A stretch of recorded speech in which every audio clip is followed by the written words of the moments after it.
नर हो न निराश करो मन को, कुछ काम करो कुछ काम करो, जग में रहकर निज नाम करो। यह है, मैं बताना चाहता हूँ कि अक्षय जी एक लंबे समय से एमपीपीएससी के लिए प्रयास कर रहे थे। अभी तक इन्होंने 4 अटेम्प्ट दिए थे, 4 बार मेंस भी लिखे, 2 इंटरव्यू दिए हैं और 2024 में अक्षय गर्ग जी ने फाइनल लिस्ट में सीएमओ की पोस्ट, चीफ म्यूनिसिपैलिटी ऑफिसर, मुख्य नगर पालिका अधिकारी का जो पद है उस पर सफलता को हासिल किया। अगर मैं ईमानदारी से बताना चाहूँ, बोलना तो नहीं चाहिए ऐसी बात है, मेरे पास 13 यूनिट्स के नोट्स नहीं थे जब मैंने 24 का दिया। कि आपकी सफलता में आपके परिवार और मित्रों का क्या योगदान रहा और आप इसे कैसे देखते हो? सर, निश्चित रूप से मैं अपनी सफलता का पूरा श्रेय अपने माता पिता, परिवार वालों को और अपने दोस्तों को देना चाहूँगा। मेरे पिताजी ने बहुत अच्छी बात मुझसे एक बार बोली थी कि कर्मण्यवाधिकारस्ते माँ फलेषु कदाचन माँ कर्मफल हेतुपूर्वम ते संगो सत्व कर्माणि। आपकी जो कंट्रोल है, आपका कंट्रोल सिर्फ कर्म पे है, आपका कंट्रोल फल पर है नहीं। डेफ में आपने हॉबी में क्या सिलेक्ट किया था? सर, मेरी हॉबी मूवीज़ देखना थी। अच्छा, तो एक ये बड़ी समस्या रहती है कि हॉबी अपना सिलेक्शन किस तरीके से करें कि सबसे पहले मेरा मानना है कि हॉबी होनी चाहिए, लिखनी नहीं है। बहुत सारे स्टूडेंट्स के मन में ये रहता है कि सर हम पहले पूरा सिलेबस करेंगे, प्री का मेंस का सब कुछ करेंगे, तब हम पेपर देने जाएंगे। तो क्या आपको ये लगता है कि पहले पूरा सिलेबस कर लिया जाए या तैयारी शुरू कर दी है, 50% 60% हो गया है, उसके बाद पेपर देने जा सकते हैं? तो आपका क्या है मानना है इस बारे में? मेरा मानना है सर कि जब एक एक सब्जेक्ट करता है व्यक्ति, तभी इतना कन्फ्यूजन होता है उसमें। जी, आपको पूरा पेपर देना है, आप हिस्ट्री के साथ इकोनॉमिक्स उठा लीजिए, एक आप स्टैटिक सब्जेक्ट उठा लीजिए, एक डायनामिक सब्जेक्ट उठा लीजिए। स्टडी आईक्यू पीसेस, आपका सिलेक्शन हमारा मिशन। नर हो न निराश करो मन को, कुछ काम करो, जग में रहकर निज नाम करो। नमस्कार दोस्तों, मैं Rajat Sharma MPPSC study IQ platform पर आप सभी का स्वागत करता हूं। आज हमारे साथ हैं शिक्षा के क्षेत्र में बहुत अच्छा काम कर चुके डॉक्टर हरि सिंह गौर जी के कर्म स्थली से, सागर रहली से अक्षय गर्ग जी। इन्होंने एमपीपीएससी 2024 की परीक्षा में सफलता को हासिल किया है। तो अक्षय जी, पहले तो स्टडी आईक्यू की टीम की तरफ से आपको बहुत बहुत शुभकामनाएं कि आपने अपनी इस सफलता को इतनी लंबी जर्नी के बाद सुनिश्चित किया है। मैं बताना चाहता हूं कि अक्षय जी एक लंबे समय से एमपीपीएससी के लिए प्रयास कर रहे थे। अभी तक इन्होंने 4 अटेम्प्ट दिए थे, 4 बार मेंस भी लिखे, 2 इंटरव्यू दिए हैं और 2024 में अक्षय गर्ग जी ने फाइनल लिस्ट में सीएमओ की पोस्ट, चीफ म्यूनिसिपैलिटी ऑफिसर, मुख्य नगर पालिका अधिकारी का जो पद है उस पर सफलता को हासिल किया है। तो मैं अक्षय जी चाहता हूं कि सबसे पहले आप दर्शकों को एक अपना संक्षिप्त परिचय दें, फिर हम लोग इसी क्रम में आगे बढ़ते हैं। धन्यवाद रजत सर। मैं स्टडी आईक्यू प्लेटफॉर्म का धन्यवाद देता हूं जिसने मुझे मेरी बात रखने का सौभाग्य दिया। मेरा नाम अक्षय गर्ग है। मैं सागर जिले की रहली तहसील के ग्राम दरारिया का निवासी हूँ। मैंने अपनी प्रारंभिक शिक्षा केंद्रीय विद्यालय ढाना से पूरी की है और मैंने अपनी ग्रेजुएशन बैचलर ऑफ आर्ट्स में की है और वर्तमान में एमपीपीएससी 2024 में मेरा चयन मुख्य नगर पालिका अधिकारी के रूप में हुआ है। अच्छा, ये बहुत अच्छी बात है कि अक्षय जी अभी मुख्य नगर पालिका अधिकारी के पद पर चयनित हुए हैं। तो सबसे पहले अक्षय जी मैं ये जानना चाहता हूँ कि आपने पिछले 4 अटेम्प्ट दिए हैं, उन चौथे अटेम्प्ट में आपको सफलता हासिल हुई है, तो इस अटेम्प्ट में आपने पिछले 3 अटेम्प्ट से क्या अलग किया है? सर, हर अटेम्प्ट कुछ ना कुछ सिखा के जाता है और मेरी हमेशा से यही कोशिश रही है कि मैं हर गलती को दोबारा ना करूं। तो मैंने हर अटेम्प्ट में जो जो गलतियां की, पहले अटेम्प्ट में सर प्रीलिम्स में स्कोर कम रह गया था थोड़ा, और फिर जो मेंस की अप्रोच थी वो आंसर राइटिंग पे उतना ज़्यादा वर्क नहीं करते हैं बच्चे आजकल। तो मैंने भी यही गलती की थी कि आंसर राइटिंग पे वर्क नहीं किया था। धीरे धीरे मैंने अपनी आंसर राइटिंग रिफाइन की, उसमें सिंपल वर्ड्स जो अंडरस्टैंडेबल हो वो फॉर्मेट्स यूज़ किए और काफ़ी सतही स्तर पर बेसिक भाषा यूज़ करके समझाने का प्रयास किया। तो मेंस में सफलता हासिल हुई और उसके बाद इंटरव्यू भी अच्छा पास हुआ। तो अक्षय जी, जैसे आपने कहा कि प्रीलिम्स में पहली बार आपका उतना अच्छा नंबर नहीं रहा था, तो मैं ये जानना चाहता हूँ कि बहुत सारे अभ्यर्थी परीक्षा का पहला चरण प्रारंभिक परीक्षा इसमें ही बहुत सारी समस्याओं का सामना करते हैं, और आपने भी कहा कि शुरुआत में मुझे भी दिक्कत हुई। तो एक अभ्यर्थी के नाते आप क्या सलाह देना चाहेंगे? आज आप उस पोजीशन पे पहुंच गए, सफल हो गए, इस परीक्षा को क्वालिफाई कर लिया है आपने, तो क्या सलाह देना चाहेंगे प्रारंभिक परीक्षा के लिए आप? सबसे पहले तो मैं ये कहना चाहूँगा कि कोई भी एग्ज़ाम क्वालिफाई करने के लिए सबसे ज़्यादा इम्पोर्टेंट होती है स्ट्रेटजी। जी। प्रीलिम्स की जो मेरी स्ट्रेटजी थी, पहले मैंने शॉर्ट नोट्स बनाए, की पॉइंट्स में फैक्ट्स लिखे। एमपीपीएससी का जो एग्ज़ाम होता है उसमें प्रीलिम्स मोस्टली फैक्ट बेस्ड होता है। जी। तो मैंने फैक्ट शीट बनाई हर टॉपिक की, और उस आधार पर मैंने सब टॉपिक्स में डिवाइड किया, और हर सब टॉपिक्स में जितने क्वेश्चंस आ सकते थे उसको एक जगह पे कलेक्ट किया। इसके बाद मैंने जो अपनी जर्नी से सीखा है, सर 2021 के अटैम्प्ट में मेरे 75 नंबर थे जी। सर, 22 के अटैम्प्ट में 77 नंबर थे जी। सर, 23 के अटैम्प्ट में 80 नंबर थे, 24 के अटैम्प्ट में 81 नंबर थे, और 25th का जो मैंने अटैम्प्ट दिया है उसमें सर मेरे 86 नंबर हैं। मतलब तो इंक्रीज हो रहे हैं लगातार। इंक्रीज हो रहे हैं। तो सर इसमें मैं ये कहना चाहूँगा कि अतिशय रगड़ करत जो कोई, अनल प्रकट चंदन ते हुई।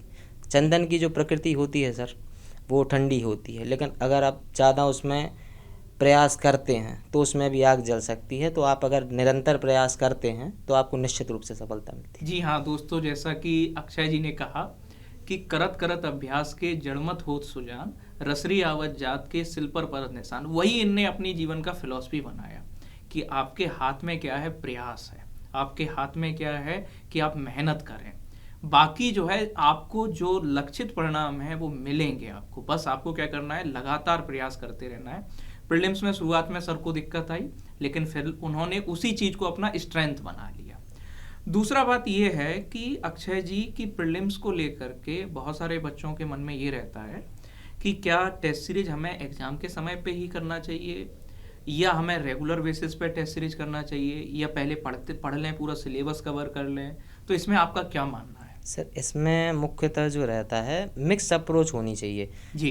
एमसीक्यू तो मस्ट है सर प्रीलिम्स निकालने के लिए, लेकिन हमें एक मिक्स अप्रोच लगनी चाहिए। 50-50 करना चाहिए। 50% हम सब्जेक्ट्स पर ध्यान दें और 50% टाइम में एमसीक्यूज लगाएं, क्योंकि एमसीक्यू की एक सर फिलॉसफी होती है। अगर आप कंटिन्यू प्रैक्टिस कर रहे हैं तो एक लंबे समय में आपको अंडरस्टैंडिंग आ जाती है कि ऑप्शन एलिमिनेट करना सीख जाते हैं आप। जिसे लोग तुक्का लगना कहते हैं। तुक्का लगना कहते हैं, लेकिन वो स्ट्रेटजी होती है जो मुझे लगता है कि 3-4 साल की जो मेरी जर्नी थी उसमें मैंने सीखा कि क्या ऑप्शन हो सकता है, क्या इंटेंशन है क्वेश्चन पूछने का, तो और एक क्या जनरल न्यूज़ में चल रहा है।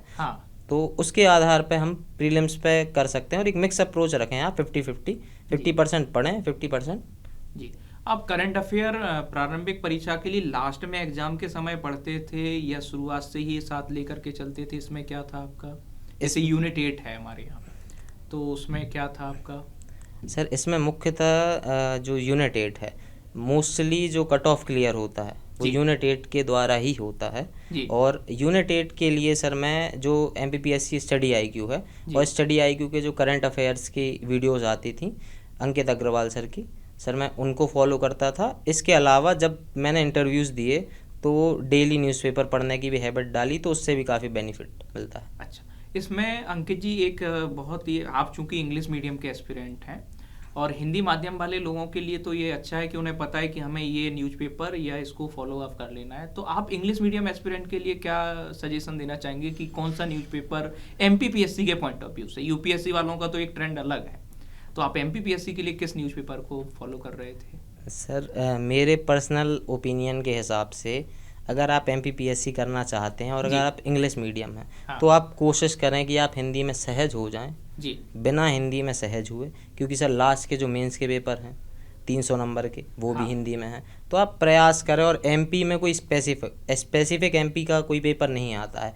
आप जनरल करंट अफेयर जो जीएस है वो तो आप पढ़ सकते हैं, आप ऑनलाइन यूट्यूब पे वीडियोस देख सकते हैं, लेकिन प्रयास करें कि हिंदी में उतने ही सहज हो जाएं जितने आप इंग्लिश में हैं, तो मुझे लगता है ज़्यादा बेनिफिशियल रहेगा। दोस्तों, जैसा कि अक्षय जी ने कहा कि चूंकि मध्य प्रदेश की प्रशासनिक भाषा है हिंदी, और आपको जो प्रशासन में आगे जब जाएंगे तो ज़्यादातर जो कामकाज है वो हिंदी में रहेगा, तो आपको हिंदी में सहज होना जरूरी है। तो भले ही आपका मीडियम इंग्लिश है, लेकिन फिर भी आपको हिंदी उतनी अच्छी ठीक होनी भी चाहिए कि चूंकि हम हिंदी पट्टी राज्य के हैं और हमें हिंदी आनी भी चाहिए। आप इंग्लिश मीडियम से दे रहे हैं, ये अच्छी बात है, लेकिन हिंदी में हमें सहज ज्ञान होना जरूरी है। अक्षय जी, अब हम ये जानना चाहते हैं कि मेंस की आपकी रणनीति क्या थी? सर मेंस की रणनीति, मेरी रणनीति से ज़्यादा महत्वपूर्ण मैं बच्चों को ये बताना चाहूँगा कि रणनीति आपको कैसे बनानी चाहिए। जी सर मुझे लगता है सबसे ज़्यादा इम्पोर्टेंट होता है सिलेबस ओरिएंटेशन। जी सिलेबस के एक भी कदम इस साइड नहीं जाना चाहिए बच्चों को। बच्चे हिस्ट्री पढ़ने जाते हैं, पूरी हिस्ट्री पढ़ लेते हैं, हाँ, और हो सकता है हमारे सिलेबस में ही ना हो। बिल्कुल। अब उन्हें फिक्स दे उनने दिए फिक्स topic। दे दिए हैं कि ये टॉपिक आप पॉलिटिकल, सोशल, कल्चरल हिस्ट्री पढ़ें। कल्चरल हिस्ट्री का वेटेज पिछले 5 सालों में काफ़ी बड़ा है। तो बच्चों को ये ध्यान देना है कि सबसे ज़्यादा इम्पोर्टेंट है सिलेबस में जो है सबसे पहले प्रायोरिटी बेसिस पे आप वो करें। दूसरा जो मैं मानता हूँ, जो PYQs होते हैं वो ब्लूप्रिंट होते हैं आपके आगे के पेपर के। तो अगर PYQ को कोई एनालाइज करे, उसके आधार पर अपनी स्ट्रेटजी बनाए, किस काइंड ऑफ क्वेश्चंस जो बन सकते हैं जी उन पे प्रयास किया जाए। PYQ के तो सर मस्ट होते हैं। मतलब मैं पर्सनली आपको बताऊं कि पिछले 5 साल का ऐसा कोई एक भी क्वेश्चन नहीं होगा जो मुझे याद नहीं है। अच्छा। क्योंकि मैंने PYQ को अपना आधार बना के और सिलेबस को अपना आधार बना के, मेरी हर टेबल पे एक सिलेबस होता था और एक PYQ का एक प्रिंट निकाल के रखा था मैंने, प्रिंट होता था। तो इसके आधार पे आप स्ट्रेटजी बनाएं और उसको मॉडिफाई करें कि कितना सिंपल वे में हम ज़्यादा अच्छा से अच्छा कर सकते हैं। और मेंस में होता है सर आंसर राइटिंग स्किल्स। जी आप अपनी बात कितने सहज तरीके से, जी जो व्यक्ति आपका आंसर पढ़े, मैं मानता हूँ कि अगर आपका आंसर 10वीं क्लास का व्यक्ति पढ़े या उससे कोई भी प्रोफेसर पढ़े, दोनों को समान रूप से समझ में आए, तो मेरे अनुसार वो बेस्ट आंसर होगा। जी, ये बहुत अच्छी बात कही अक्षय जी ने कि आप तो जा नहीं रहे हैं एग्जामिनर के पास, आपकी कॉपी जा रही है और कॉपी आपको बोल रही है, आपको रिप्रेजेंट कर रही है वहाँ पर। तो जैसे हम भी लगातार सर बच्चों को क्लास में ये बोलते रहते हैं कि एनसीईआरटी आप जब पढ़ते हो तो बड़े छोटे सेंटेंस होते हैं, सिंपल लैंग्वेज होती है, वो आपको बड़े आसान भाषा में समझाती है। ऐसा ही आपको फॉर्मेट आंसर राइटिंग में रखना है कि सामने ऐसा लगे कि बच्चा भी आपका आंसर पढ़े और वो आपकी बात को क्या कर जाए, समझ जाए।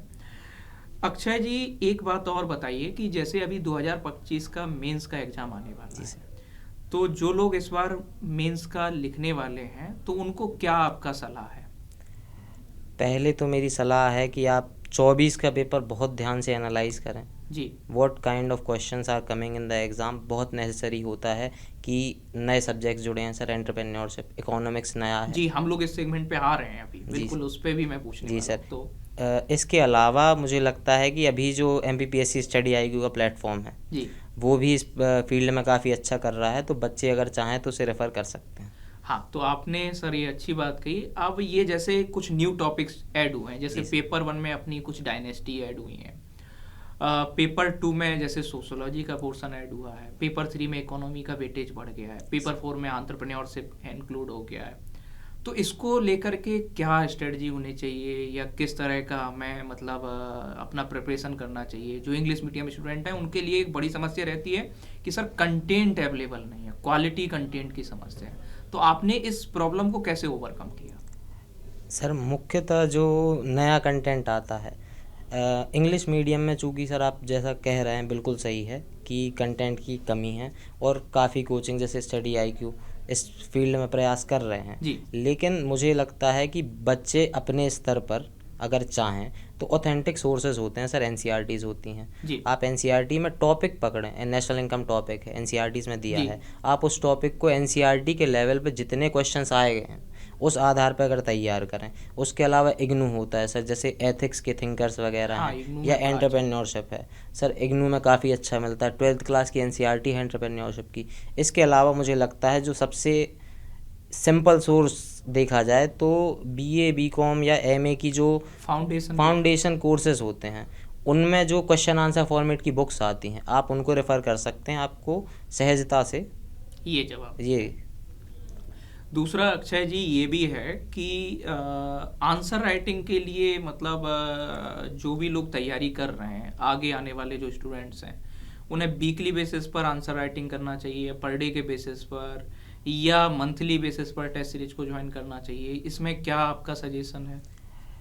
मेरा मानना है सर, आंसर राइटिंग और प्रीलिम्स, मतलब आंसर राइटिंग और जो अपना कोर्स होता है, इसमें सर 50-50 रहता है। मोस्टली क्वेश्चंस जो मैंने अपने इस जर्नी में फेस किए हैं, 50% क्वेश्चन ऐसे होते हैं जो आपने पढ़े होंगे कहीं ना कहीं, जी। और आपने नहीं, हर बच्चे ने पढ़े होंगे। 50% क्वेश्चन ऐसे आते हैं जो किसी ने नहीं पढ़े होंगे। जी।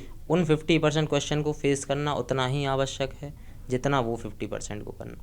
तो मुझे लगता है कि सर डेली अगर बच्चे आंसर राइटिंग कर रहे हैं, आप आंसर राइटिंग को एक काम टास्क समझ के ना करें। आप कोई भी टॉपिक पढ़ रहे हैं, आपने डायनेस्टी पकड़ी, जी। ठीक है, आपने गोंडवाना डायनेस्टी उठाई, गोंडवाना। आपने कहा इसको पढ़ना है, आपने पढ़ा उसको, एक पेज उठाया, एक पेज में गोंडवाना डायनेस्टी डिफाइन कर दी, पूरा सम अप कर दिया पूरा आपने। सम अप कर दिया आपने।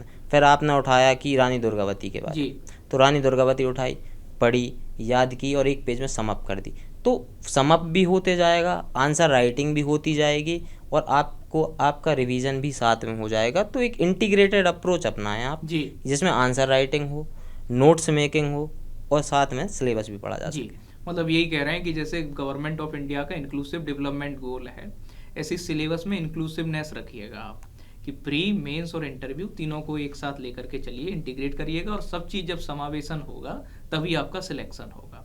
तो वो अप्रोच आपको क्या करनी है, बनाए रखनी है। अक्षय जी, मैं एक प्रश्न और जानना चाहता हूँ। बहुत सारे स्टूडेंट का ये रहता है कि इंग्लिश मीडियम एस्पिरेंट जो हैं उसमें चूंकि आपको निबंध हिंदी में लिखना है, पेपर 5 हिंदी का है, तो इसमें क्या अप्रोच रखते हैं आप?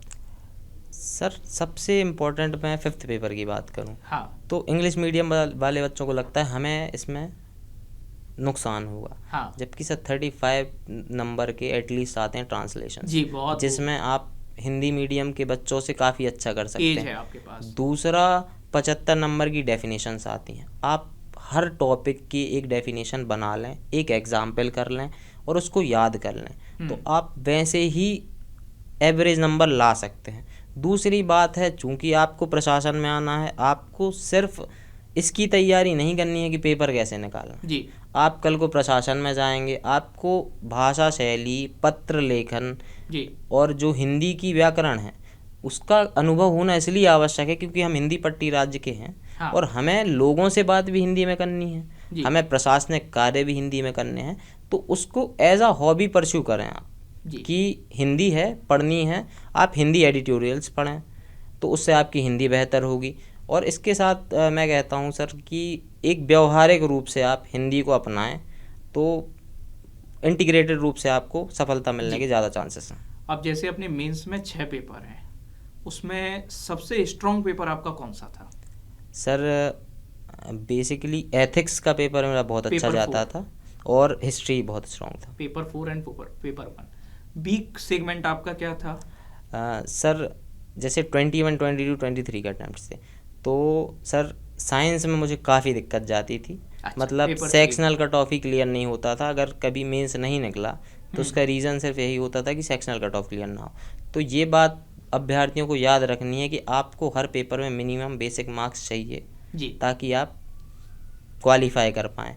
तो आप कोई भी सब्जेक्ट आपको कितना ही बुरा लगता हो, जी। आपको उसको इतना बेसिक करके रखना होगा कि आप उसमें 120-30 नंबर 300 में से ले आएँ। ये गलती मैंने की, मैंने सोचा साइंस छोड़ दूँ, हाँ। बाकी सब्जेक्ट बहुत स्ट्रॉन्ग हैं। काफ़ी एज रहता था, 20-20 नंबर ज़्यादा आते थे बच्चों से, मुझे लग रहा ज़्यादा नंबर आएंगे। 3rd पेपर मुझे लगता है 2 साल फेल हुआ हूँ मैं। अच्छा। हाँ, और इस बार चूँकि साइंस हट गई तो सिलेक्शन हाँ, का कारण थोड़ा भी सा मैं उसका वेटेज कम किया गया। सिलेक्शन का कारण भी मैं एक मानता हूँ कि साइंस का हटना जी। मेरे लिए बेनिफिशियल था। अच्छा, देखो अक्षय जी ने बिल्कुल ये बात स्वीकार की, और ये ईमानदारी होनी चाहिए आपके अंदर कि आपका जो कमज़ोर पोर्शन है उसकी आप बताइएगा कि ये हमारा कमज़ोर है और हम इस पे काम कर रहे थे लगातार। स्ट्रॉन्ग है उस पे भी बने रहिएगा। दूसरी बात ये है कि अगर आपको कोई टॉपिक बहुत अच्छा पसंद आ गया, ऐसा नहीं कि उसी में आप रिसर्च में जुट गए हैं। जैसे मान लो जनजातीय टॉपिक ऐड हुआ या डायनेस्टी ऐड हुआ, अब पूरे साल भर उसी को लेके नहीं चल रहे हैं, सारे टॉपिक को एक साथ हमें लेके चलना चाहिए। ये अक्षय जी ने बिल्कुल सही तौर पे बताया। अगला अक्षय जी ये है कि आप सोर्स क्या रखते थे अपनी तैयारी के लिए? सर प्रीलिम्स के लिए मल्टीपल सोर्स सिंगल टाइम जी। और मेंस के लिए single source multiple time. Same approach से मैंने 4 साल तैयारी की। कोई एक स्टैंडर्ड बेसिक सोर्स आप पकड़िए, हाँ। उसके नोट्स बनाइए, और नोट्स में एक बच्चे ध्यान रखें कि स्पेस बहुत छोड़िए। क्योंकि अच्छा, आपने मतलब हाँ, वो कोई भी टॉपिक आपने पढ़ा है उसके बाद जगह छोड़ दीजिएगा, ये मैं बार बार बच्चों से कहता हूँ। आप स्पेस छोड़िए, 50% 40% स्पेस हर टॉपिक में छोड़िए आप, क्योंकि आप निरंतर सीखने आए हैं यहाँ पे। ये आप जर्नी जो भी है, आप सीखें, उसमें आगे बढ़ ये रहे आप हैं। जर्नी है, आप उसमें गलतियों के लिए, आप उसमें नए अनुभव सीखने के लिए जगह रखें। और यही आपकी मेंस की कॉपी कहती है कि आप उसमें जब नोट्स बनाएं तो उसमें जगह रखें, ताकि आप ऐड ऑन करते जाएं और एक समय के बाद वो सब आपको फल देगा। ये आपने बड़ी बात कही है कि ये केवल मुख्य परीक्षा की बात नहीं है, जीवन की भी बात है कि स्पेस हमेशा बनाए रखो अपने जीवन में भी, नया सीखने का, नया जोड़ने का, नया कुछ करने का। तो ये बड़ी अच्छी बात कही है आपने।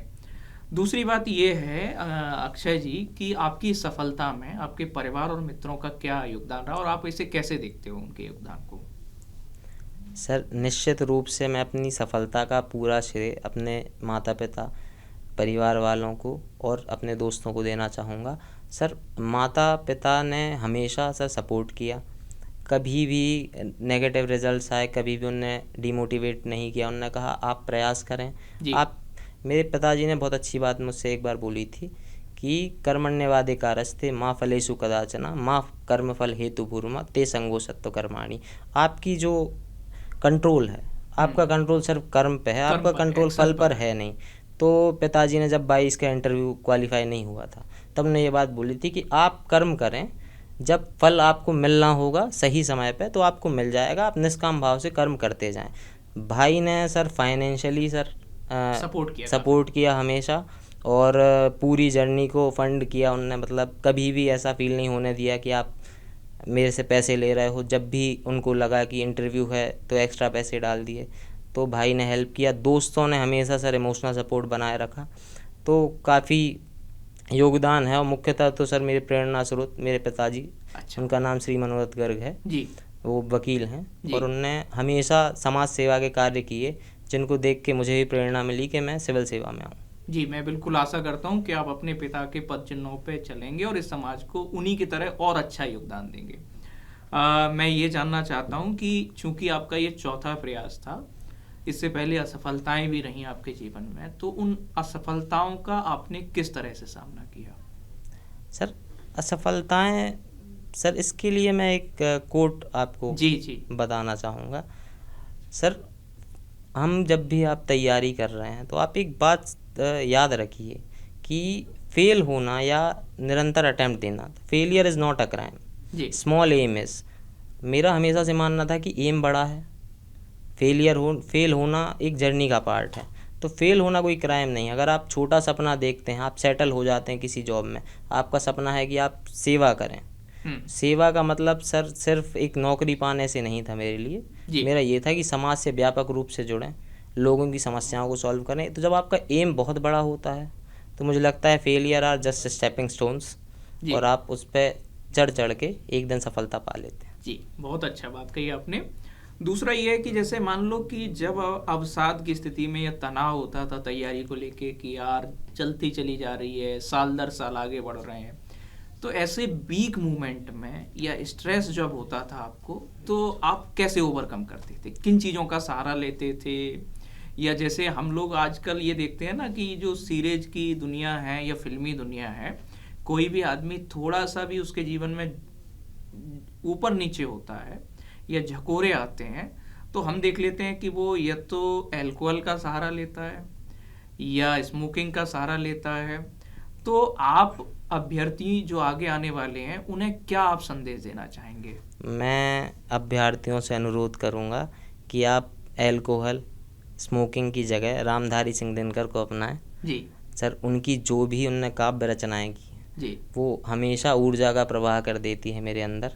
सर जब मैं फेल हुआ था तो मैंने उनकी एक कविता पढ़ी थी, वसुधा का नेता कौन हुआ, भूखंड विजेता कौन हुआ, अतुलित यश क्रेता कौन हुआ, नवधर्म प्रणेता कौन हुआ, जिसने न कभी आराम किया, विघ्नों में रहकर काम किए। बिल्कुल। ये बहुत अच्छी बात है कि आप जब आपके लो फेज हैं या जब आपको लग रहा है कि आपके अनुकूल चीज़ें नहीं चल रही हैं, तो आपको पेशेंस रखना है, धैर्य बनाए रखना है, साहस के साथ काम करना है और आगे बढ़ना है। जो चीज़ें आपको पीछे ले जा सकती हैं, उनसे कोशिश करनी है कि आप दूरी बनाए रखें। तो मैं ये जानना चाहता हूँ कि इस पूरी तैयारी की प्रक्रिया में अभ्यर्थियों को कौन से ऐसे डिस्ट्रैक्शंस हैं उनसे दूर रहना चाहिए जो उन्हें अपने लक्षित परिणाम से और दूर ले जा सकती हैं? सर, ये चीज़ मैंने अपनी जर्नी में बहुत फेस की है और मैं इसके लिए एक सिंपल सॉल्यूशन देना चाहूँगा जी। अभ्यर्थियों को। आप सो के उठें, जी। आप डेली टारगेट बनाएं और टारगेट इतना बड़ा रखें कि अचीवेबल ही ना हो। अच्छा। आप इतना टारगेट रखें, जैसे मैं रखता था कि चलो आज 400 पेज पढ़ें, तो रात होते होते तक 300, 250, 200 पेज हो पाते थे और रात में फिर मैं एनालाइज करता था कि मैंने दिन भर किया क्या। तो जब एक टारगेट होता है मन में तो काफ़ी फोकस्ड चलता है। आप बिना टारगेट के, एक मोटिवेशन होता है सर, शॉर्ट टर्म होता है, डायरेक्शन मूवमेंट चल रहा है। विदाउट डायरेक्शन मूवमेंट चल रहा है। कंसिस्टेंसी बनती है टारगेट से। अगर आपका एम अच्छा है, आपने सुबह बना लिया कि आज हम 400 पेज पढ़ेंगे, आपने 200, 250 ही पढ़े, आपको शाम को सेटिस्फेक्शन होगा। और बिना डायरेक्शन के जाना बहुत डिस्ट्रैक्टिंग होता है, तो आप एक बढ़िया टाइम बांट लें उसमें। और मुझे लगता है सर, MPPSC जैसे एग्ज़ाम के लिए आपको 8 से 10 घंटे अगर आप नियमित रूप से पढ़ाई कर रहे हैं तो आप आराम से क्वालिफाई आप कितना समय देते थे पर डे अपनी सर, पढ़ाई मेरा कंटिन्यू था 8 से 10 घंटे। लेकिन एक चीज़ और मैं इसमें ऐड करना हाँ। चाहूँगा, 4 साल से 8 से 10 घंटे ही था। 4 साल से? 4 साल से कभी ऐसा नहीं हुआ कि मैंने ब्रेक लिए हों। मतलब दिवाली के त्यौहार पे बहुत त्यौहार मिस किए, सब मिस किए, लेकिन 8 से 10 घंटे निरंतरता 4 साल। अगर कोई व्यक्ति आज मेंस होता है जी। तो बच्चे पढ़ने लगते हैं 12-12, 14-14, 18-18 घंटे। हाँ। और हम पे कभी स्ट्रेस नहीं आया सर इस चीज़ का। आप क्योंकि एक कंसिस्टेंसी मैं कंसिस्टेंसी थी, 8 से 10 घंटे पढ़ना है और रोज़ ही पढ़ना है, चाहे आज त्यौहार हो, चाहे प्रीलिम्स हो, चाहे मेंस हो। मेरा फिक्स था। मेंस के बीच एग्ज़ाम्स में मैं 7 घंटे हमेशा सोता हूँ, 7 घंटे ही सोता था मैं। अच्छा। बीच मेंस में कभी स्ट्रेस ऐसे नहीं हुआ कि यार कल पेपर है, ज़्यादा पढ़ लें। एक फिक्स, आप उसको लाइफ का पार्ट बना लीजिए। हाँ, मतलब आपका एक ये स्ट्रेस, काम है। एक आपको स्ट्रेस जो एनजाइटी वगैरह होती है वो तब होती है जब आप एक्स्ट्रा प्रेशर डालते हैं अपने ऊपर। मैंने सर उसको हमेशा लाइफ का पार्ट समझा। पढ़ने में सर मुझे बहुत अभिरुचि थी हमेशा से, आर्ट्स के विषयों में, तो मैं उसको एक लाइफ का पार्ट समझा। 8 से 10 घंटे बहुत रुचि से पढ़ता था मैं, और इससे ज़्यादा कभी पढ़ने की कोशिश नहीं करी, जी। इससे कम पढ़ने की कोशिश नहीं की। कंसिस्टेंसी बनाए रखी। एक बात और अक्षय जी आपसे जानना चाहेंगे कि मेंस के लिए आपने नोट्स, सेल्फ नोट्स बनाए थे या आपने मार्केट बुक्स का सहारा लिया? ये एक बताइएगा कि बच्चों में ये रहता है कि सर स्टैंडर्ड बुक लेके पढ़ लें, उसी से मेंस हो जाएगा, या सेल्फ नोट्स बनाएं, या मार्केट में बुकलेट चल रही हैं उनको फॉलो कर लें। तो इसमें क्या आपका सजेशन है? इसमें मेरा मानना ये रहता है कि आप पहले तो बच्चे पर्सनलाइज करें तैयारी को। जी। बच्चे एक, जैसे मेरी आज बात सुन रहे हैं बच्चे, हाँ। मेरी अप्रोच उठा लेंगे। पर्सनलाइज अप्रोच होनी चाहिए। मेरी सर हिस्ट्री अच्छी है, हाँ, आपकी मतलब इकोनॉमिक्स, आपके पॉजिटिव और नेगेटिव क्या है आपको पता होना आपकी इकोनॉमिक्स अच्छी है। हो सकता है आप बिना इकोनॉमिक्स पढ़े अच्छे नंबर ले आएँ, बिल्कुल। मैं बिना हिस्ट्री पढ़े 4 साल से अच्छे नंबर ला रहा हूँ। तो एक पर्सनलाइज करें आप अप्रोच। सबसे पहले जिस सब्जेक्ट की आपको अंडरस्टैंडिंग है, आप सतही नोट्स लें मार्केट से पढ़ के। आपको बेसिक अंडरस्टैंडिंग है, कॉन्सेप्ट्स क्लियर हैं, तो आप सतही नोट्स लें, पढ़ के निकाल लें। बेसिक सब्जेक्ट्स होते हैं सर, जैसे इकोनॉमिक्स है, हाँ। पॉलिटी है, इनकी अंडरस्टैंडिंग, सोशोलॉजी, अंडरस्टैंडिंग बहुत आवश्यक है। अगर आप आंसर लिख रहे हैं, आपको अंडरस्टैंडिंग बहुत आवश्यक है। इनमें आपको स्टैंडर्ड सोर्स लेने चाहिए ताकि आपको कॉन्सेप्ट क्लियर हो। आप NCERT जब पढ़ते हैं तो आपको इतनी बेसिक, इतनी कॉमन डेफिनेशन मिलेगी चीज़ों की कि आपको दोबारा उसको समझने का प्रयास भी नहीं करना पड़ेगा, जी। इतनी सिंपल भाषा होती है। तो जो सब्जेक्ट जिनमें कॉन्सेप्ट की आवश्यकता है, वहाँ आप स्टैंडर्ड सोर्सेज रखें और उनसे क्वेश्चन सर डायरेक्ट आते हैं। और दूसरा, जो आपको लगता है कि नॉर्मल टॉपिक्स हैं, उन टॉपिक्स में आप सतही नोट्स कोई भी मार्केट में अवेलेबल हैं, आप उनका प्रयोग कर सकते हैं। मतलब ये है, अक्षय जी ये कहना चाहते हैं कि जो कोर सब्जेक्ट हैं जैसे history, polity, economy, geography, science, इसमें आप स्टैंडर्ड बुक का सहारा ले सकते हैं। एक बेसिक अपनी पहले अंडरस्टैंडिंग बनाएं, फिर उसके बाद जो भी चीज़ें पढ़ रहे हैं उनको आप अपने लेवल पे छोटे छोटे सेगमेंट जैसे भी हैं उनको प्रिपेयर कर सकते हैं। दूसरा, सिनॉप्सिस को लेकर के आपका क्या पीओवी है? सिनॉप्सिस को लेके सर ऐसा रहा है कि कंटिन्यू मेंस दिए हैं जी, तो बहुत ज़्यादा कभी समय इतना नहीं मिला सिनॉप्सिस बनाने का। लेकिन मेरी अप्रोच ये रहती है कि मैं हमेशा कोई एक्सट्रीमिटी या कोई कम करने से बचता हूँ। तो मैंने क्या किया था सर कि एक पेपर के एक पार्ट के सिनॉप्सिस, और जो पार्ट मुझसे नहीं बनता था, ये भी बहुत इंपॉर्टेंट है। जो पार्ट आपसे बनता है आप सिर्फ उसी के सिनॉप्सिस यूज़ कर सकते हैं, आप दूसरे सब्जेक्ट के कभी यूज़ नहीं कर सकते। आपको इकोनॉमिक्स की बेसिक कॉन्सेप्ट नहीं पता है, आप कितने ही अच्छे सिनॉप्सिस बना लें, आप कभी पेपर नहीं लिख पाएंगे। जी, आप पे जो सब्जेक्ट बनता है आप उसका सिनॉप्सिस बनाए। मेरे पास हिस्ट्री के सिनॉप्सिस थे, मेरे पास पॉलिटी के सिनॉप्सिस थे, मैंने कभी ज्योग्राफी के सिनॉप्सिस नहीं बनाए, मैंने कभी इकोनॉमिक्स के सिनॉप्सिस नहीं बनाए, क्योंकि अंडरस्टैंडिंग की आवश्यकता थी उस सब्जेक्ट में। एथिक्स के सिनॉप्सिस थे मेरे पास, क्योंकि अंडरस्टैंडिंग काफ़ी अच्छी थी। एग्जाम्पल्स लिख लिए, डेफिनेशंस याद कर ली। एक डेफिनेशंस पे मुझे लगता है कि इंग्लिश मीडियम के अभ्यर्थियों को तो एटलीस्ट बहुत वर्क करना चाहिए, क्योंकि आपको जो कोर टॉपिक है उसकी अंडरस्टैंडिंग होना, एथिक्स सोशोलॉजी है सब्जेक्ट में, आपको एक शब्द दिया है फैमिली, उसकी अंडरस्टैंडिंग होना बहुत आवश्यक है। ना कि आप उसमें फीचर्स पढ़ रहे हैं, उसके बेनिफिट्स पढ़ रहे हैं, टाइप पढ़ रहे हैं। आप पहले कोर इशू पे आइए कि होता क्या है फैमिली, हाँ, उसके बाद आप आगे बढ़िए। क्योंकि सबसे ज़्यादा आप देखेंगे आपको 7 नंबर में पूछे फैमिली, 11 नंबर में पूछे फैमिली, या 2 नंबर में पूछे, लिखनी तो आपको डेफिनेशन सबसे पहले है ही।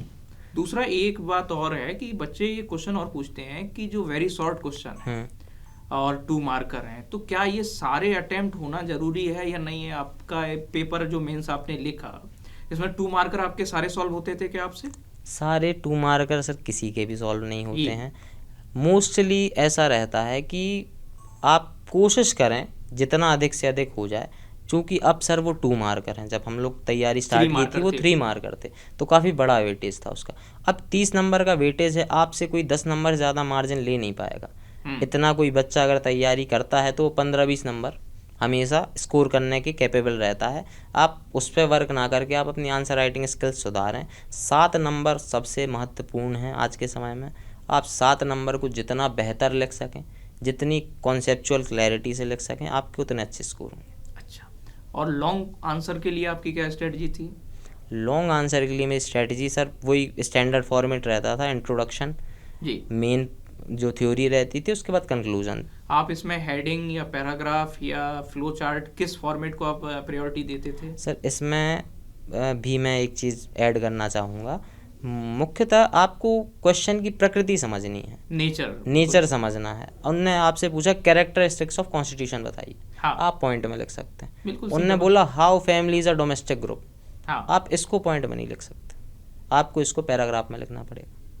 मतलब आप समझाना चाह रहे हैं अगर अच्छे से, जहाँ हाउ वाले क्वेश्चंस आ रहे हैं, जहाँ उनने कॉन्सेप्ट पूछा है, लिंक पूछा है कि इसमें अंतर क्या है, तो आप पॉइंट यूज़ कर सकते हैं। पॉइंट अगर डिफरेंस पूछे पॉइंट यूज़ कर लो, आप कैरेक्टरिस्टिक्स पूछे पॉइंट यूज़ कर ले, बेनिफिट पूछे पॉइंट यूज़ कर लो। तो आपको मिक्स अप्रोच लेके चलना है। कोई स्टैंडर्ड फॉर्मेट मन में बना के चलते हैं बच्चे की पॉइंट ही लिखेंगे, ये सबसे बड़ी समस्या, पॉइंट ही लिखेंगे। तो पॉइंट ही लिखना ज़रूरी नहीं है, आप क्वेश्चन की प्रकृति समझें, क्या पूछना चाह रहा है, आप जिस भाषा में एक्सप्रेस करने में सहज हैं, ज़बरदस्ती पॉइंट ना बनाएं, पैराग्राफ लिख दें। ऐसा नहीं होता है कि आदमी पढ़े ना आपका paragraph. MPPSC seriously long answer में करंट को कनेक्ट करते थे? सर कंक्लूजन में जनरली 80% टाइम में करंट को कनेक्ट करके ही आंसर लगता है। अच्छा, और जैसे मान लो कि एमपी वाला सेगमेंट का कोई लॉन्ग क्वेश्चन आया, जी सर, उसमें आप क्या अप्रोच रखते थे? मैप वगैरह यूज करते थे? सर ज्योग्राफी बेसिकली बिना मैप के लिखनी ही नहीं चाहिए आदमी को। ज्योग्राफी सब्जेक्ट ही मैपिंग से रिलेटेड है। और दूसरा सब्जेक्ट मतलब क्वेश्चन जिस टाइप का हो, अगर आपको लग रहा है कि नेसेसरी है, जैसे डिस्ट्रीब्यूशन पूछ लिया मिनरल्स का, तो मैप बनाना बहुत आवश्यक है। और क्वेश्चन में ज्योग्राफी के में तो जनरली आदमी को मैप बना लेना चाहिए। अगला बात यह है कि आपने इंटरव्यू भी दिए हैं, लगातार इंटरव्यू दिए हैं, तो शुरुआत के इंटरव्यू जो आपके थे, बाद में जो अभी लास्ट जिसमें आपका फाइनल रिजल्ट रहा पॉजिटिव रहा, तो क्या डिफरेंस था शुरुआत के इंटरव्यू और लास्ट के इंटरव्यूज में आपके? जैसा मैंने स्टार्टिंग में कहा था सर, आप हिंदी भाषा में सहज हो जाइए। हिंदी ही भले ही आपका मीडियम इंग्लिश हो, आपको इंटरव्यू हिंदी में देना है। ये बात बच्चे अभी से दिमाग में रखें। और हिंदी को इंटीग्रेटेड रूप में, कई बच्चों का डाउट ये होता है कि सर मैंने इंग्लिश मीडियम लिया, क्या हमारा इंटरव्यू इंग्लिश में होगा? एमपीपीएससी जनरली ऑप्शन नहीं देता है आपको। हो सकता है वो आपसे इंग्लिश में क्वेश्चन पूछ लें तो आप इंग्लिश में जवाब दे दो। बाकी 90% टाइम मेरे साथ दोनों बार हुआ है कि हिंदी में ही पूछा गया है। तो आप हिंदी में जितने सहज रहेंगे, आप कितना ही नॉलेज हो आपको, जब तक आप उस भाषा में सहज नहीं हैं, आप उसको एक्सप्रेस नहीं कर पाते हैं। और एक्सप्रेस अगर ख़राब करते हैं तो फिर चीज़ें ख़राब होती हैं। डेफ में आपने हॉबी में क्या सिलेक्ट किया था? सर मेरी हॉबी मूवीज़ देखना थी। अच्छा, तो एक ये बड़ी समस्या रहती है कि हॉबी अपना सिलेक्शन किस तरीके से करें, कि बच्चों को बड़ा दिक्कत आता है कि सर हॉबी लिखने में बड़ा समस्या आ रही है, एक ही हॉबी फिलअप करें या एक से ज़्यादा हॉबी लिखें डेफ में, तो क्या इसमें आपका मानना है? सबसे पहले मेरा मानना है कि हॉबी होनी चाहिए, होनी चाहिए, होनी चाहिए, बनाई नहीं लिखनी जानी नहीं है। हाँ। हॉबी होनी चाहिए। मूवीज़ मैंने इसलिए लिखी कि मैं नेचुरली 4-5 साल से हमेशा मतलब हफ्ते में 1-2 फिल्म देख ही लेता हूँ। और दूसरी बात है, हॉबी इसलिए है क्योंकि आप इतनी हेक्टिक जर्नी में आप माइंड रिलैक्स कहाँ करेंगे। तो माइंड रिलैक्स करना जिस चीज़ से हो उसको हॉबी बोलते हैं। लिखना ना लिखना कोई ज़रूरी नहीं है।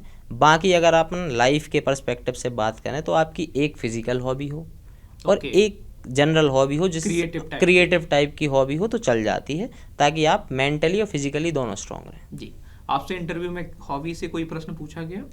मूवी से रिलेटेड पूछे थे, नेशनल फिल्म अवार्ड्स के बारे में पूछा गया था जी, तो वो बन गए थे मुझसे। बन गए थे आपसे। दूसरा बात यह है कि आप चूंकि बुंदेलखंड के एक प्रमुख क्षेत्र सागर से आते हैं, तो सागर के जो युवा हैं जो आगे सोच रहे हैं इसी जर्नी को अपना बनाने का या एमपीपीएससी की तैयारी करने का, तो उनको क्या संदेश देना चाहेंगे आप? सर मुझे लगता है सागर हमेशा से एक समृद्ध क्षेत्र रहा है। सागर ने डॉक्टर हरि सिंह और मध्य प्रदेश के पहले मुख्यमंत्री डॉक्टर रविशंकर शुक्ल, सदाशिवराव मलकापुरकर जैसे स्वतंत्रता संग्राम सेनानी आदि दिए हैं। तो ऐसे क्षेत्रों से मुझे लगता है कि व्यक्तियों को ऐसे व्यक्तित्व मिले हैं जिनसे आप प्रेरणा ले सकते हैं। उनसे आप प्रेरणा लें और अपने इंटरेस्ट के सब्जेक्ट्स, आपके इंटरेस्ट जो भी हैं वो इंटरेस्ट परस्यू करें। अगर आपको समाज सेवा जैसे कार्यों में या आपको प्रशासनिक कार्यों में रुचि है तो आप सिविल सेवा में आएँ और जिस विषय में आपको रुचि हो आप उसको परस्यू करें और सागर को गौरवान्वित करें। जी, बहुत अच्छा कहा आपने। दूसरा बात यह है कि जो अभी जिन लोगों ने अपना प्रिपरेशन स्टार्ट कर दिया या जो सोच रहे हैं, उनको क्या स्ट्रेटजी रखना चाहिए कि किस तरह के सोर्सेज को फॉलो करना चाहिए, कोचिंग पर रिलाय करना चाहिए या नहीं करना चाहिए, इसमें आपका क्या सजेशन है? सर मेरा मानना है कि स्टार्टिंग लेवल पे जब बच्चे आते हैं तो काफ़ी हैबोक होती है उनके दिमाग में, ये पढ़ लें वो पढ़ लें, ये सोर्स 50 लोग 50 बातें। कोचिंग इनिशियल गाइडेंस के लिए बच्चों को बहुत ज़रूरी है कि आप इनिशियल गाइडेंस, आप सही पाथ पे जाएं, आपको बेसिक कंटेंट मिल जाए पढ़ने के लिए, और उसके बाद मुझे लगता है बच्चों को पिछले 4 साल के ड्यूरेशन में कई सारे कोचिंग प्लेटफॉर्म सोर्सेज देखे हैं, तो उसमें कुछ सजेस्ट कर सकते हैं आप बच्चों को? सर वर्तमान में 2025 की तैयारी कर रहा हूँ मैं। एमपीपीएससी स्टडी IQ का प्लेटफॉर्म जो है वो काफ़ी अच्छा कंटेंट कर रहा है। रवि सर हैं, गौरव सर हैं, हरी सर हैं, ये सब लोग बना रहे हैं, अच्छा कंटेंट बना रहे हैं, तो आप उसको देखें और साथ ही मेहनत करें, सफलता मिलेगी। हाँ, मेन ये है कि गाइडेंस आपको मिलेगा लेकिन असली काम आपका है। बिल्कुल बिल्कुल जी, बहुत अच्छी बात कही आपने। और अक्षय जी, आपसे काफ़ी कुछ नई बातें मिली हैं। और इंग्लिश मीडियम एस्पिरेंट के पास में एक ये रहता है कि हमें राइट गाइडेंस मिले, राइट अप्रोच पता चले, सोर्सेज के बारे में पता चले, तो इसके बारे में अक्षय जी ने बहुत अच्छे से आपने समझाया है। दूसरा एक लास्ट क्वेश्चन, हम लास्ट फेज में हैं इस पॉडकास्ट के अक्षय जी, तो डिसिप्लिन आप कैसे रहते थे इस पूरी जर्नी में? डिसिप्लिन रहने के लिए सबसे ज़्यादा ज़रूरी होता है, मुझे लगता है कि आपका जो एम होना चाहिए, पहली बात आप किस चीज़ के लिए डिसिप्लिन रहना चाहते हैं, एक वो बहुत इम्पोर्टेंट होता है कि आपको तटस्थ बनाए रखे। जी, आपको तटस्थता बहुत ज़रूरी है। तो एक तो एम हो आपको कि आपको मजबूर कर दे कि आप डिसिप्लिन रहें। दूसरा एक लाइफस्टाइल में बैलेंस होना चाहिए। जैसे मैं अपने जब भी मेरा मन विचलित रहता था, मैं योग करने का हमेशा मेरा हैबिट रहा है, 30 मिनट्स डेली योग करता हूँ मैं। तो एक आप जब पूरा साइकिल बना लेंगे दिन का, उसको इतना फ्लेक्सिबल रखिए। जी, डिसिप्लिन की बात चल रही है लेकिन फ्लेक्सिबल रखिए उसको कि 4 घंटे पढ़ाई करनी है, 4 घंटे में आप टारगेट रखें, उस 4 घंटे में पढ़ें। और डिसिप्लिन और कंसिस्टेंसी, मुझे लगता है कि मोटिवेशन से काफ़ी ऊपर की चीज़ें होती हैं। अगर आप डिसिप्लिन और कंसिस्टेंसी बना के रखते हैं, एक अच्छा टाइम टेबल बनाइए अपनी ज़रूरतों के हिसाब से। मैं बार बार यही कहूँगा कि हर व्यक्ति का अनुभव निजी होता है, हर व्यक्ति की तैयारी, हर व्यक्ति की स्ट्रेंथ निजी होती है। तो आप गाइडेंस ज़रूर लें। सफलता सार्वजनिक होती है, तो आप गाइडेंस लें, आप मदद लें। लेकिन आप उसको अपने स्तर पर देखें कि हमारे लिए क्या कितना आवश्यक है। जी। कई कई व्यक्तियों का रहता है कि आप पूरा डिसिप्लिन रह सकते हैं, हम्म। कई कई व्यक्ति नहीं रह सकते। तो imperfection is not a crime. Okay. आप इम्परफेक्ट हो के भी काम कर सकते हैं, बाकी आप कंसिस्टेंट हो, कोशिश करें। कोशिश करने वालों की सर हार नहीं होती। और मुझे लगता है कि किसी भी दायरे में नहीं बदलना चाहिए व्यक्ति को। एक निजी जो स्वभाव है वो उसको रखें बनाना आप, चाहिए। उसको बनाए रखें और आपको निश्चित रूप से सफलता मिलेगी। लास्ट 2 क्वेश्चन और हैं सर आपसे। पहला तो ये है कि बच्चों का एक प्रश्न बहुत रहता है कि सर मैंने पढ़ लिया है सब कुछ, दिमाग में कुछ नहीं बचा है। पेपर 1 हमने कंप्लीट कर लिया है, लेकिन तब तक पेपर 2 पे आइए भूल गए। तो आपके साथ क्या कभी ऐसा होता था कि आपने एक टॉपिक कवर कर लिया, आप अगले टॉपिक के प्रिपेयर कर रहे हैं, पिछला गायब होने लगा है या कुछ भूल रहे हैं? अगर भूल रहे होते थे तो क्या करते थे आप, या आप नहीं भूल रहे होते थे तो आप कैसे स्ट्रेटजी लेके चलते थे कि आप भूलते ही नहीं थे चीज़ें? सर सबसे ज़्यादा समस्या यही होती है। और जो न्यू एस्पिरेंट्स हैं हाँ। उनको मैं कहना चाहूँगा कि सबसे पहली बात तो है, आपको लगता है कि आपको याद नहीं। जब आप पहला सब्जेक्ट हिस्ट्री पढ़ के गए हैं ज्योग्राफी में, तो आप ज्योग्राफी पढ़ रहे हैं, फिर आप कहाँ आए पॉलिटी में, आपको लगेगा याद नहीं है। 50-60% रिटेन हमेशा हो जाता है।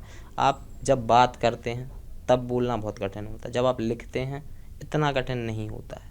आपको कोई देख नहीं रहा होता, आप लिख लेते हो, 50-60% रिटेन रहता है। मैंने इसी में बैलेंस अप्रोच की बात बोली थी कि आप 50% सिलेबस के सिनॉप्सिस बना लें, उसको कांस्टेंट रिवीजन होना चाहिए सर। अच्छा। आपने आज पढ़ा, रिवीजन आप- में आपकी टेक्निक क्या होती थी? मेरी रिवीजन में टेक्निक ही रहती थी, मैंने आज पढ़ा, ठीक है, उसको 2-3 दिन बाद पढ़ूंगा, 1 हफ्ते बाद पढ़ूंगा, फिर 1 महीने बाद पढ़ूंगा। उसके अच्छा। बाद मुझे आवश्यकता नहीं लगी कभी पढ़ने की, वो टॉपिक आत्मसात हो जाता था। अच्छा। दूसरा बात यह है कि बहुत सारे स्टूडेंट्स के मन में ये रहता है कि सर हम पहले पूरा सिलेबस करेंगे, प्री का, मेंस का, सब कुछ करेंगे, तब हम पेपर देने जाएंगे। तो क्या आपको ये लगता है कि पहले पूरा सिलेबस कर लिया जाए, या तैयारी शुरू कर दी है, 50% 60% हो गया है, उसके बाद पेपर देने जा सकते हैं? तो आपका क्या है मानना है इस बारे में? मेरा मानना है सर कि जब एक एक सब्जेक्ट करता है व्यक्ति, तभी इतना कन्फ्यूजन होता है उसको। जी। आपको पूरा पेपर देना है, आप हिस्ट्री के साथ इकोनॉमिक्स उठा लीजिए, एक आप स्टैटिक सब्जेक्ट उठा लीजिए, एक डायनेमिक सब्जेक्ट उठा लीजिए। आपको कंफर्टेबल होना है। आप 6 दिन में आपको लगता है कि आप तीसरे दिन एकदम से इकोनॉमिक्स पढ़ के कुछ तीर मार लेंगे, तो नहीं हो पाता है। मतलब आप- परफेक्शन की तरफ भागना एक परफेक्शन मिथ है। मिथ है, परफेक्शन की तरफ भागना। आपको जनरल नॉलेज हर सब्जेक्ट का होना मैं आपसे चाहिए। आज की डेट में पूछूं कि आप 2024 में क्वालिफाई किए हैं, जिस दिन आपने मेंस लिखा था पूरा सिलेबस आपके मुट्ठी में था? सर अगर मैं ईमानदारी से बताना चाहूँ, बोलना तो नहीं चाहिए ऐसी बात है, मेरे पास 13 यूनिट्स के नोट्स नहीं थे हाँ। जब मैंने 24 का दिया था। तो मतलब ये है कि आप एक बेसिक अप्रोच आपकी होनी चाहिए। आंसर राइटिंग अप्रोच का काम है सर। आप अंडरस्टैंडिंग है आपको कैसे लिखना है। अब क्वेश्चन आया कि फेलियर के बारे में लिखिए, हाँ। तो अब इसको पढ़ने की आवश्यकता थोड़ी है, लाइफ में ही इतने लाइफ देख में लिए, आपने इतने देख लिए। तो 50% पेपर होता है ऐसा कि आप अंडरस्टैंडिंग से लिख सकते हो ना। समाज, ग्राम पंचायत में क्या समस्याएं, सही मैं बात। ग्रामीण परिवेश से आता हूँ, मैं अपनी समस्याएं लिखूंगा। आप किताबें पढ़ के समस्याएं ना लिखें, जी। आप अपना एक्सपीरियंस शेयर करें। जितना नेचुरल होगा उतने बेहतर नंबर मिलते हैं। जी, बहुत अच्छा। तो दोस्तों, आज हमारे साथ अक्षय जी थे और इन्होंने अपनी तैयारी के हर एक पहलू को बड़ी बेबाकी से रखा है सामने। और मैं आशा करता हूं कि अक्षय जी आगे जिस भी नगर पालिका में काम करेंगे, वहां पर ये मुख्य नगर पालिका अधिकारी होंगे, तो वहां पर भी इसी बेबाकी से काम करेंगे और परफेक्शन की तरफ ना जाते हुए लोगों की जो आम जन की समस्याएं, हमारी सीवर की समस्या, आपकी पानी की समस्या, किसी की बिजली की समस्या है, उसको इसी बेबाकी से हल करेंगे। तो अक्षय जी, आपके आगामी जो भविष्य है उसके लिए बहुत सारी शुभकामनाएं स्टडी IQ टीम की तरफ से, और आप ऐसे ही अपने जीवन में आगे बढ़ें और खूब उन्नति हासिल करें। बहुत बहुत धन्यवाद, आपने इतने व्यस्त समय में हमें समय दिया, इसके लिए बहुत बहुत धन्यवाद sir. Thank you study IQ team, ये मौका देने के लिए। मेरा सौभाग्य था कि आपने मुझे बुलाया और लोगों तक उनकी समस्याओं के समाधान पहुँचें, यही मेरा जीवन का उद्देश्य है। Thank you sir. Thank you sir.